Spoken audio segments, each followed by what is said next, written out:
Now in HD.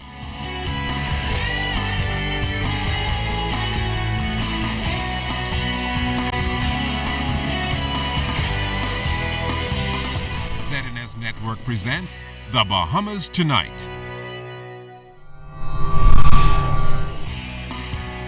This segment of the news is brought to you by BTC, powered by Lime.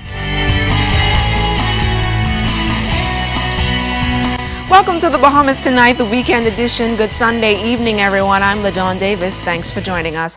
Education tops our news tonight. 15 Cuban educators assigned to teach in the national public school system for the past 3 years, preparing to leave the country for good now that their contract has expired. These foreign teachers are very sad to be leaving, but were very honored by what they call an experience of a lifetime. The educators were hosted to a farewell reception by Cuban ambassador to the Bahamas, His Excellency Ernesto Guzman, at his Eastern Road residence last night. And as Altavi's Munnings reports, the Prime Minister and Deputy Prime Minister also thanked the Cuban educators for their contribution.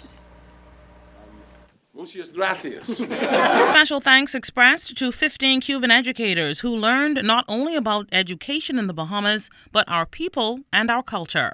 Prime Minister, the Right Honorable Perry Christie, and his wife, along with Deputy Prime Minister Philip Davis and Mrs. Davis, attended the special farewell ceremony Saturday night for the Cuban teachers who spent 3 years of their career molding our nation's youth. The fact that your country has been able to provide us with educational assistance, teachers, has been a very good thing.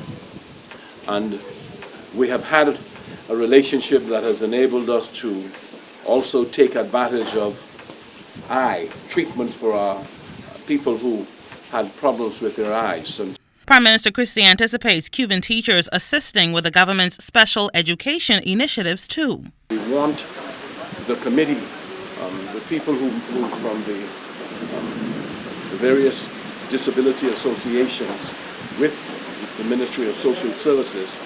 They're going to New York, they're going to Florida, and they're coming to Cuba. And we want them to look at what you're doing down there.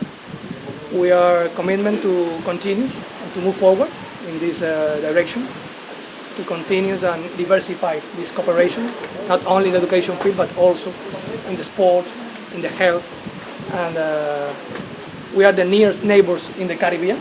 Unforgettable, great, and honorable is how these Cuban teachers described their experience in the Bahamas. I had a different opportunity, not only because of it's a different language, but it's too many difference, and at the same time, the students learn using our method, which is not too much difference from the one you use here in the Bahamas. One of the greatest moments was when 11 of my students passed the BCXC exams in science, which is one of the hardest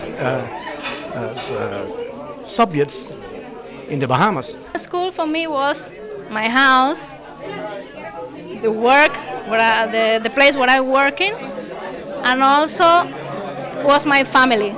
18 new Cuban educators will begin their career in the Bahamas when the new academic year begins this September. Altavi's Munnings, ZNS Network News. The Genting Group that owns the newly opened Resorts World Casino on Bimini and the superfast ferry that will take thousands of tourists there is also venturing into other public-private partnerships and community-enhanced initiatives. Prime Minister Perry Christie says the company will bear the initial costs and recover them over a period of time from casino tax deductions, including the upgrading of the airport facilities, the extension of the runway, terminal building, lighting and aids for night flights, the paving and upgrading of streets, lighting, landscaping, and general community cleanup and painting. They will also assist with future planning for Bimini. As we speak, the preparation of a master plan by the leading planning firm, EDSA, with public input and Bahamian professionals' input, which will guide the orderly growth and development of Bimini, proper Bimini building codes, controlled and orderly vehicles and marine transportation, creation of public spaces and community facilities, public accommodations, sports, education and health facilities, housing, etc. And the entire Bahamas will benefit from the investment in Bimini 2. Resorts World owns 50% of Norwegian Cruise Lines, which is expanding its modern fleet of cruise ships. Over the next 7 months, Norwegian's 2 new cruise ships will include the Bahamas on their itineraries, originating from New York and Fort Lauderdale. I think we did one in New York a few weeks ago, and the breakaway and the gateway is now coming on stream in February of next year, and which will include the Bahamas. And I think the ship now going to Bermuda will start the Bahamas in October. On another front, the chairman and his team are assisting us with contacts which might help us to find a strategic airline partner to provide much needed, expanded, efficient airlift. The House of Assembly and the Senate set to meet this week to complete debate and pass legislation on the National Training Agency. The Senate meets tomorrow morning and the House of Assembly on Wednesday. Minister of Labor, the Honorable Shane Gibson, explained that the National Training Agency is expected to impact thousands of Bahamians and improve the country's workforce. I think it is something that's long overdue, and that is why we thought it was important to establish a national training agency, and something that could be recognized not only here in the Bahamas, but recognized anywhere in the region, anywhere in the world. And so we wanted to standardize it where you have persons being trained now in various areas and various institutions, and in some instances they're not properly recognized. And in some instances they're not addressing some of the issues that employees identify as issues that they want addressed in order to have more qualified and suitable employees. The National Training Agency is scheduled to be up and running by July. Its office will be located at the Darville Building on Gladstone Road. Initially, the agency will have a pilot program where some 400 persons will participate in the hospitality, tourism, and hotel training, more than 100 in retail, 80 in office procedures, and 40 in auto mechanics. Heading the National Training Agency will be Agatha Marcel.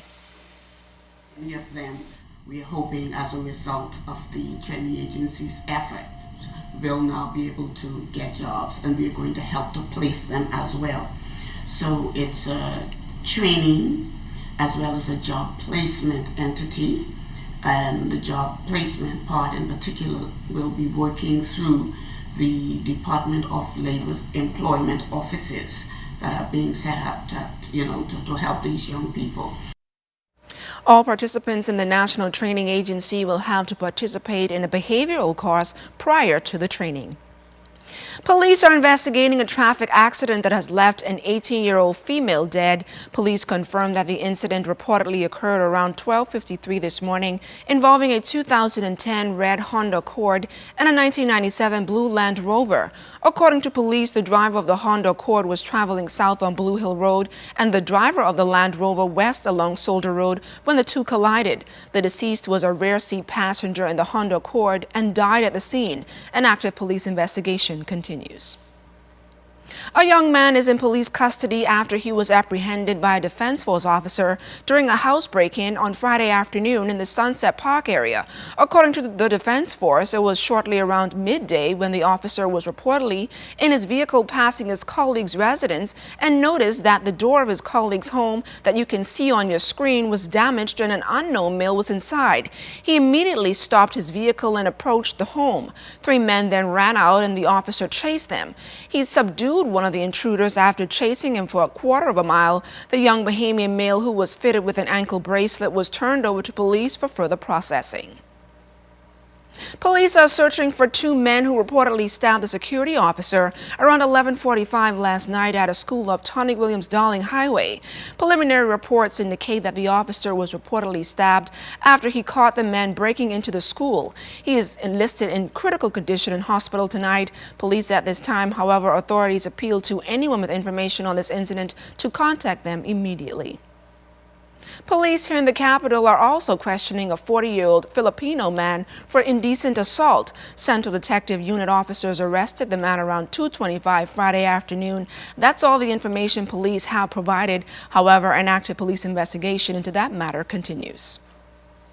From Abaco police, they're confirming the arrest of Antonio Thompson of the Mud on Friday. Abaco's Central Detective Unit officers issued an all-points bulletin for Thompson this past Thursday for sacrilege, shop and housebreaking in Marsh Harbor. Investigations into that matter continues. When the weekend edition continues, the debut of the largest coat of arms ever constructed will take place exactly 3 days. We've got more coming up.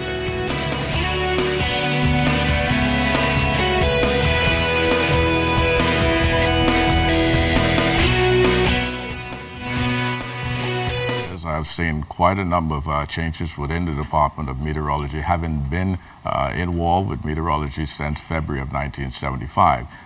Those changes has brought us to a level where the credibility of meteorology has increased over the last 40 years, so much so that Bahamians now demand a certain level of competency from our forecasters, and that is something that we can boast about in an independent nation.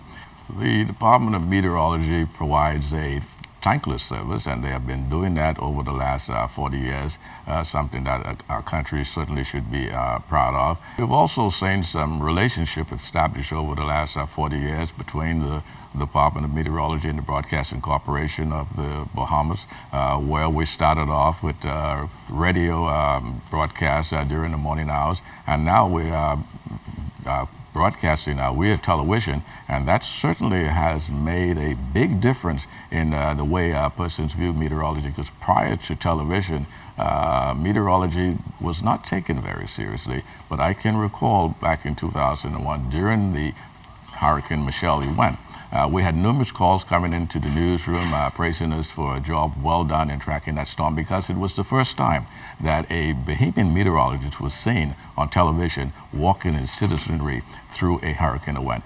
It was a moment that I certainly was very proud of. And on that note, I would like to wish a happy 40th Independence anniversary to all Bahamians here and abroad.